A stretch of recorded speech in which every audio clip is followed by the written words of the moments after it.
During the early Xyz era, Konami introduced a small series of cards that focus on a self-banish playstyle. The Generation Fish, or Banisharks, were a group of fish, sea serpent, and aqua monsters tied together by the set they were released in and their effects. In this video, we'll be delving into why this strategy failed to stand on its own when it came to competitive Yu-Gi-Oh! The fish, sea serpent, and aqua types are often grouped together when it comes to generic support. These three mirror the beast, beast warrior, and winged beast trifecta, but for sea creatures. The idea of having cards that let your monsters banish themselves temporarily actually predates a Generation Fish by a few sets. Forgotten Temple of the Deep lets you once per turn banish a level 4 lower monster you control from the super type until the end phase. The flavor behind this kind of effect is that your sea monsters are hiding in the depths before emerging later. However, the concept wouldn't get expanded on until the start of the Xyz era. Generation Force was a set that brought many changes to the game, including the introduction of Xyz monsters, the newest extra deck mechanic at the time. It was also the first set to implement some really important changes to how card text worked in Yu-Gi-Oh! Problem-solving card text meant that from now on, remove from play would be referred to as banish instead. This change was probably why Konami decided to highlight the new support introduced in Generation Force to introduce the player base at large to the new term. Generation Fish was actually the name Konami used to talk about it in their pre-release coverage. It wasn't a fan-made term. Now, let's go over the initial pieces of support for this series. Fly Fang is a level 3 wind fish monster with 1600 attack. It has the effect to inflict piercing battle damage, and if it does, it banishes itself at the end of the battle phase until your next standby phase. Its Sea Serpent counterpart is Sky Star Ray, who shares the same attribute and level and only has 600 attack. But to make up for it, it can attack directly, but banishes itself just like Sky Fang. These two introduce the theme of Generation Fish pretty well. Cards that can easily banish themselves with their effects. Unfortunately, these mediocre battle-related effects were never really something that saw play in the first place. At the very least, these two are a bit better than Big Jaws, which is just a 1800 beater, but if it attacks, it banishes itself and never comes back. Ultimately, this series' best beater was similarly bad, Spearfish Soldier, a level 4 wind sea serpent with 1700 attack that got a whopping 100 attack for each of your banished fish, sea serpent, and aqua type monsters. Next up, we have Air Orca. This is a level 3 wind sea serpent monster which can, once per turn, banish a fish, sea serpent, or aqua monster from your hand to destroy a face-up card your opponent controls, and then it banishes itself into your next standby phase. Air Orca has by far the most proactive effect out of all the Generation Fish, making it one of the best members of the archetype. The flexibility of removing either annoying monsters or face-up spells and traps for potentially multiple turns even led this card to see a little bit of competitive play.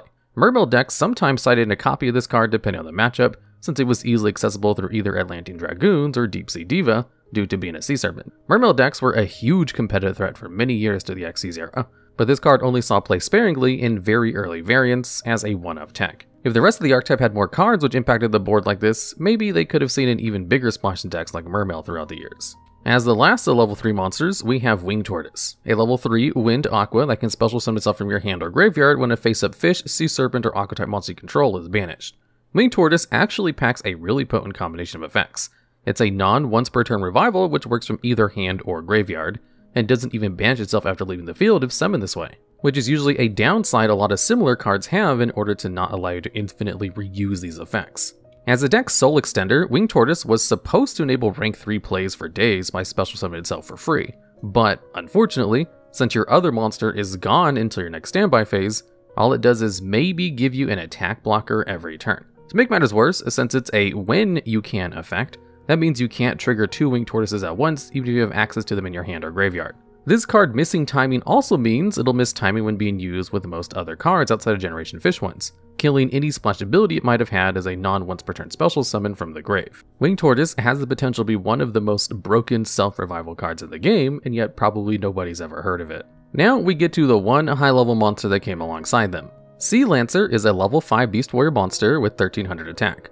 Once, while face up on the field, this card can target any number of your banished fish, sea serpent, and aqua monsters, and then equips all of them to itself. It gains 1000 attack while equipped, no matter how many equips it has attached, and can destroy its equips to protect itself from destruction by battle or card effects. Sea Lancer was actually a quite decent tribute summon monster for the time, and the one part of the archetype which was a TCG exclusive for quite some time. Within its archetype, Sea Lancer at best is a 2300 beater, but usually you wouldn't want to proc its effect on most of your banished monsters, as it's just going to prevent them from coming back to the field. However, this monster saw a decent amount of play as a Monarch replacement in Frog decks. The Frog engine gives you easy tribute fodder to bring it out, with Swap Frog being able to dump Treeborn Frog from the deck to the graveyard, which comes back every standby phase for free. Additionally, you could easily get banished Aqua monsters for Sea Lancer to equip with a Ronin Totem, which can banish a frog monster from your graveyard to special summon itself from the graveyard. The last bit of synergy was that Dupe Frog and Poison Draw Frog were amazing to equip to Sea Lancer, since their floating effects all trigger when this card destroys them to protect itself, letting you get easy frog searches and draws off of it. Lancer Frog wasn't the most competitive deck you could play, specifically as the game sped up more and more, but it was a very valid rogue option for several years. Now we get the supposed payoff for all the fish banished monsters. Submersible Carrier Aerial Shark. This is a water fish rank 3 Xyz with 1900 attack, which can, once per turn, detach a material to inflict 100 damage to your opponent for each of your banished monsters. A really minor burn payoff seems to go alongside failed cards and mechanics very often, and this is no exception. At the rate which a dedicated Generation Fish deck could banish cards, you could maybe get this card to burn for a whopping 500 damage if you ever get really deep into a duel. That is, if you ever manage to summon this thing in the first place. With all that said, this card did see a little bit of play in Dino Rabbit decks, just to have it as an option off of Tour Guide, though that was more because the rank 3 pool was quite limited back then, and even then most builds did not run it, as you were better off just running an extra copy of actually good rank 3s. And last, we have Leviair the Sea Dragon, a wind aqua rank 3 which can, once per turn, detach material to special summon a banished level 4 or lower monster to your field. Leviair was the best card this archetype was ever graced with. It saw play in countless decks throughout the years, and still is one of the best rank 3s in the game to this day. Any deck that can get a couple level 3s into the field has probably considered this card. While the strategies which played this card are far too many to list, it was notably a staple in Infernity, Burning Abyss, and Phantom Knight decks. And it's only gotten better with time, as recently this card became a very good way to climb into number F0 Utopic Draco Future, which lets you negate and take control of an opponent's monster when it activates in effect. Most people probably aren't even aware that Generation Fish is a thing, but they certainly know about Leviair due to how big of a staple it's been in the game for years.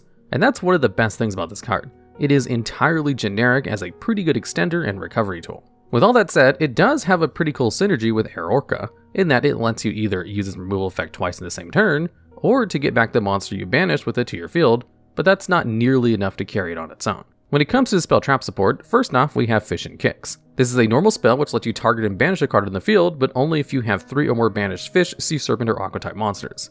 While targeting banish is a pretty good effect, especially at the time, Fish and Kick's activation condition made it far too awkward for it to see any play ever. Even in decks that could conceivably get 3 monsters of these types of banish, you'd be much better off running generic removal that was generally more versatile. This card is followed by Fish and Swaps, that lets you discard a card to add 2 of your banished fish, sea serpent, and aqua type monsters back to the hand. This piece of support has too high of a cost and activation condition to be used generically, since Salvage fits the role this card wants to execute, but much better in every way. For the Generation Fish, this card does nothing as they generally want to stay banished to come back during your next standby phase, and they all take your normal summon except for Winged Tortoise, which doesn't banish itself anyways. For the traps, we have Underworld A Clutch, a normal trap which you can activate when a face-up fish, sea serpent, or aqua type monster is banished, and it lets you add 1 level 4 or lower monster of those types from your deck to your hand. While being able to add monsters of the 3 different types of your deck to your hand is a pretty good effect, consistency traps have never been that good to play, even back in the day. Having to wait until your next turn comes around to be able to trigger this is never where you want to be, especially when other strategies get searchable, easier ways to get into their engine. A Clutch is more generic than these options and what it can add, but it's not like you'd be able to trigger it easily in any other deck. Fish Rain packs the same activation requirement, but special summons a level 3 or lower monster of the super type from your hand instead. This one is just completely unusable. A -1 in card advantage, which not only requires you to have a way to get a fish banished on the field, but also another card in your hand to bring out. What's really unfortunate is that this was actually the latest piece of support which came out for the strategy before the concept was dropped entirely. And lastly, we have O Fish, a counter trap which you can use in response to a monster's effect activation, and lets you shuffle one of your banished fish, sea serpent, or aqua type monsters back into the deck to negate the activation and destroy the card. This card is by far the best out of all of the spell and traps that the series got, and while ended up not seeing any competitive play, it was very similar to cards that did.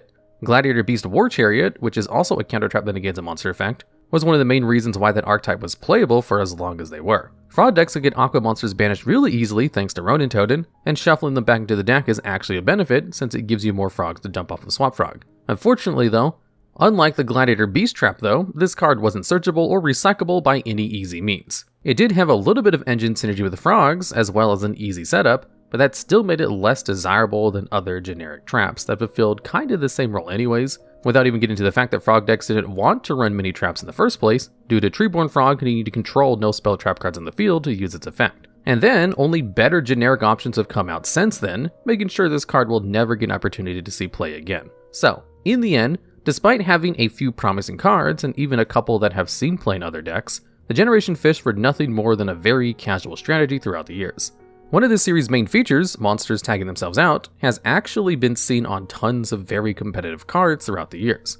However, unlike something like a Stardust Dragon, which comes back to the field after using its Destruction Negation effect, the Banisharks did so after getting their really mediocre effects off instead. There was actually a deck centered entirely around monsters which could banish themselves from the field and come back later, called Chain Beat. But what made these cards powerful despite not being as much of a threat on the board as Stardust Dragon would, was that they could tag themselves out at almost any point, letting you dodge all kinds of removal with them.